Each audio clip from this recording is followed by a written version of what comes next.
सहनाववतु सहनौ भुनक्तु सवीर्यं कर्वावहै तेजस्विनावधीतमस्तु मा विद्विषावहै। ओम शांति शांति शांति। हरि ओम। तो भगवान अब आगे कहते हैं, अहंकारम बलम दर्पम कामम क्रोधम च संश्रितः माम आत्म परदेहेषु प्रद्युषन्तः अभ्यसूहिकः।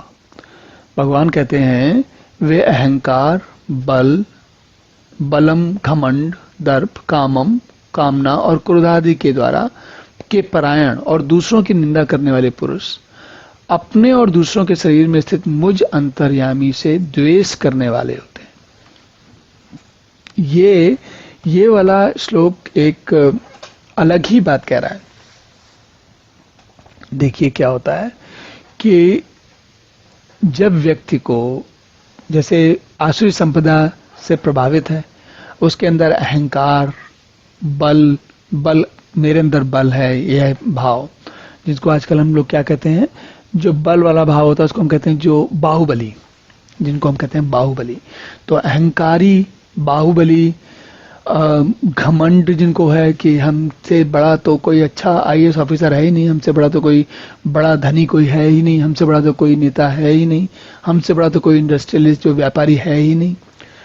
वो ऐसी भावना, कामना और क्रोध के, अब ये सब करेंगे तो इसमें कुछ न कुछ समस्या आएगी। देखिए इस प्रकार की कामनाएं करेंगे हम, जब स्थिति ये होती है कि व्यक्ति के पास इस बात में कोई अंतर नहीं रह गया है कि वो अधिक धन इकट्ठा करने के लिए, जीवन में सफलता प्राप्त करने के लिए वह किसके साथ क्या करेगा, कोई नियम नहीं है, कोई किसी के साथ कुछ भी कर सकता है। तो भगवान ये कह रहे हैं कि ऐसी कामनाओं की पूर्ति में जब कोई समस्या आती है तो क्रोध होता है। तो ये सारी चीजों के परायण है। परायण मतलब इनका जीवन में इनको अपनाते हैं। क्या अपनाते हैं? अहंकार करते हैं, बल के बारे में सोचते हैं, घमंड करते हैं, कामनाएं करते हैं, क्रोध करते हैं, और क्या करते हैं? दूसरों की निंदा करते हैं।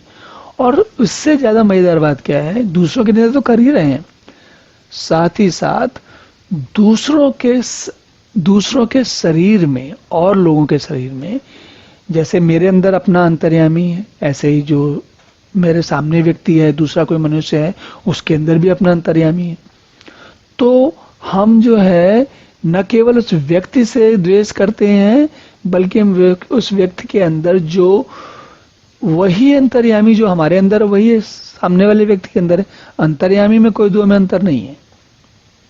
जैसे अंतर्यामी को अगर हमें समझना तो इसका एक बड़ा साधारण उदाहरण है।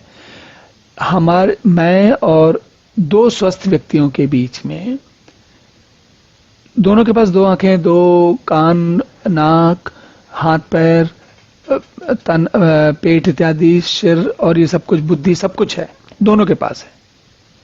तो अंतर क्या है? अलग अलग प्रकार का है, पर है दोनों में। तो जैसे शरीर, मनुष्य का शरीर सबका एक जैसा है, ऐसे जो मनुष्य के शरीर के चलाने वाला अंदर वाला अंतर्यामी है, वो तो और भी अधिक बिल्कुल एक जैसा ही, एक ही है, उसमें अलग भी कुछ नहीं है। वही अंतर्यामी मेरे अंदर चलाता है और वही अंतर्यामी आपके अंदर चलाता है। और अगर मुझे आपके अंदर बैठे अंतर्यामी से द्वेष है, तो जब अंतर्यामी एक ही है तो किससे द्वेष हुआ? आपके वाले अंतर्यामी से कि मेरे वाले अंतर्यामी से? अंतर्यामी तो एक ही है। तो भगवान कह रहे हैं कि वो मुझसे द्वेष करते हैं। देखिए क्या विचित्र बात है। चलिए अब अगला श्लोक देखते हैं। ओम पूर्णमिदः पूर्णमिदं पूर्णात् पूर्णमुदच्यते पूर्णस्य पूर्णमादाय पूर्णमेवावशिष्यते। ओम शांति शांति शांति।